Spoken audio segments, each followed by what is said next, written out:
کچھ مل گیا ہے، وہ تو بکے ہیں، انہیں لاکھوں دینار ملے ہیں، انہیں اور آفر ہوئی ہے۔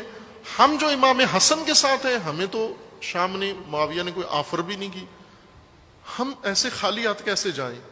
لہذا مال غنیمت بھی نہیں ملا، کوئی معاوضہ بھی نہیں ملا، میدان سے چھوڑ کے اتنے دنوں سے گھروں سے باہر کیمپ میں چھونی میں کام کر رہے ہیں، گھر میں کیا لے کے جائیں گے؟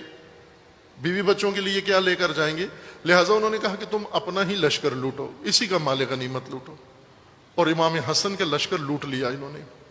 لوٹتے لوٹتے ایک گروہ جس کے ہاتھ میں کچھ بھی نہیں آیا، انہوں نے آپس میں بیٹھ کر یہ دیکھا کہ ہمارا ہاتھ میں تو کچھ بھی نہیں ہے، باقیوں نے تو کچھ آدھا لشکر تھا جنہوں نے شامیوں سے وصول کر لیا، آدھے لشکر نے اپنا لشکر لوٹ لیا، ہمارے ہاتھ میں تو کچھ بھی نہیں آیا۔ انہوں نے کہا کہ دیکھو کسی خیمے کے اندر کچھ بچا کھچا ہے یا نہیں؟ خبر ملی کہ صرف ایک جگہ بچ گئی ہے، نہیں لوٹ پڑی، اور وہ خود امام حسن کا خیمہ ہے۔ اس لشکر نے امام حسن کے خیمے پہ حملہ کیا، وہ خیمہ مکمل لوٹ لیا، اور پھر آخرکار بات یہ آ گئی کہ اور کیا، چونکہ اس لشکر میں تو اتنا مال و متاع نہیں تھا، مال غنیمت جو ہمارا پیٹ بھرے، جو ہماری تشفی کرے۔ مزید لوٹ کے لیے انہوں نے یہ پلاننگ کی کہ امام حسن علیہ السلام کو شامیوں کے حوالے کرتے ہیں،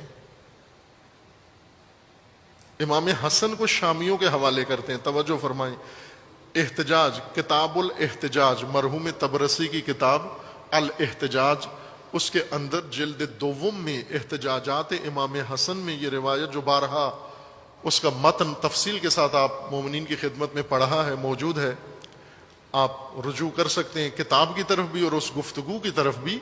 امام علیہ السلام نے وہاں پر اپنی صلح اور مصالحت کے اسباب بیان کیے۔ میں نے کیوں معاویہ کے ساتھ صلح کی ہے؟ فرماتے ہیں اس لیے صلح کی ہے کہ دو اغتیال، دو منصوبے، دو پلاننگ میرے سامنے آئیں، میں نے دیکھا کہ دو منصوبے ہیں، ایک میرے دشمن کی اور ایک میرے ساتھیوں کی۔ ہا اولا، وہ ہا اولا کہہ کر میں نے کئی عرصے تک سینسر کر کے یہ روایت پڑھی ہے عزیزان، ایک عرصے تک سینسر کر کے یہ روایت پڑھی ہے۔ بعد میں خود میرے اپنے ضمیر نے ملامت کی کہ کس لیے سینسر کر رہے ہو، کس کے ڈر سے کر رہے ہو، کس کے خوف سے کر رہے ہو؟ پھر پوری روایت پڑھ دی بغیر سینسر کے، جیسی امام حسن نے فرمائی تھی ویسی کئی دفعہ پڑھی ہے وہ روایت۔ وہ جملہ کیا تھا؟ یہیں پر اس روایت میں تھا ہا اولا، ہا اولا سے آگے جرت نہیں ہو رہی تھی پہلے مجھے پڑھنے کے لیے، لیکن پھر پڑھ دی وہ روایت۔ وہ کیا تھی؟ ہا اولا الذین یقولون انہم شیعتنا، یہ سب جو کہتے پھرتے ہیں کہ یہ میرے شیعہ ہیں، پھر ان کا اغتیال، ان کا منصوبہ، ان کا دام فریب میرے سامنے آیا کہ یہ کیا سوچ رہے ہیں۔ پھر میں نے ان کا منصوبہ سوچا کہ یہ کیا سوچ رہے ہیں۔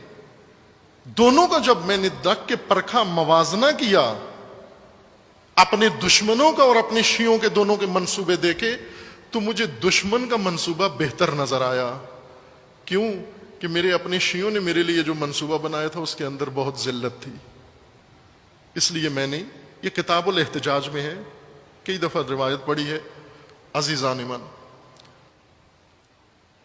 وہ کیا منصوبہ تھا کہ ہم امام حسن علیہ السلام کو پکڑ کے، گرفتار کر کے، رسیوں میں باندھ کے شامیوں کے حوالے کر کے معاوضہ لے لیتے ہیں، اس کے بدلے میں غنیمت لے لیتے ہیں، مال غنیمت لیتے تھے، امام فروشی کرتے ہیں۔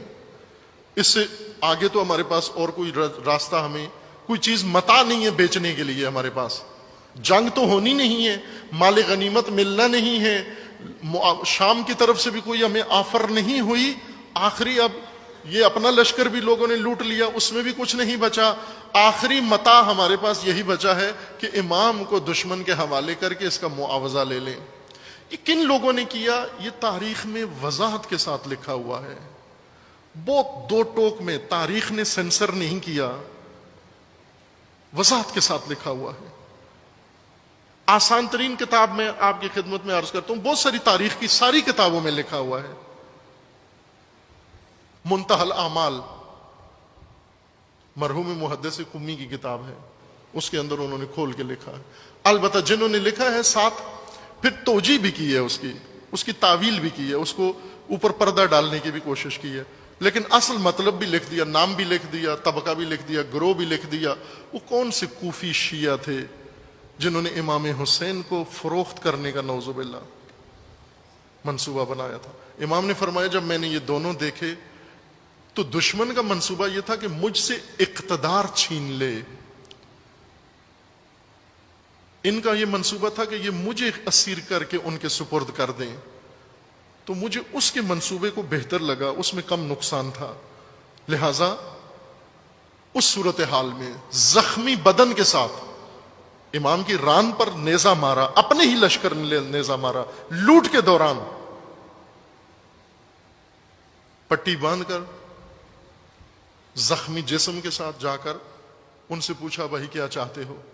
انہوں نے کہا شرائط آپ رکھیں، معاہدہ کرنا چاہتے ہیں۔ شرائط امام حسن نے لکھی، معاہدہ ہو گیا کہ آپ اتنی مدت تک حکومت کر سکتے ہو، لیکن اس کے بعد حکومت کسی کو دے نہیں سکتے، اس کے بعد حکومت اپنے اصل کی طرف لوٹ کر آ جائے گی۔ یہ معاہدہ کیا امام نے اس فضا کے اندر۔ اب آپ امام حسن کو امام امن کہو گے، امام مصالحت پسند کہو گے، اور امام حسین کو امام جنگ؟ نہ عزیز من، امام حسن بہت مظلوم ہیں، بہت مظلوم، امام حسین سے زیادہ مظلوم ہیں۔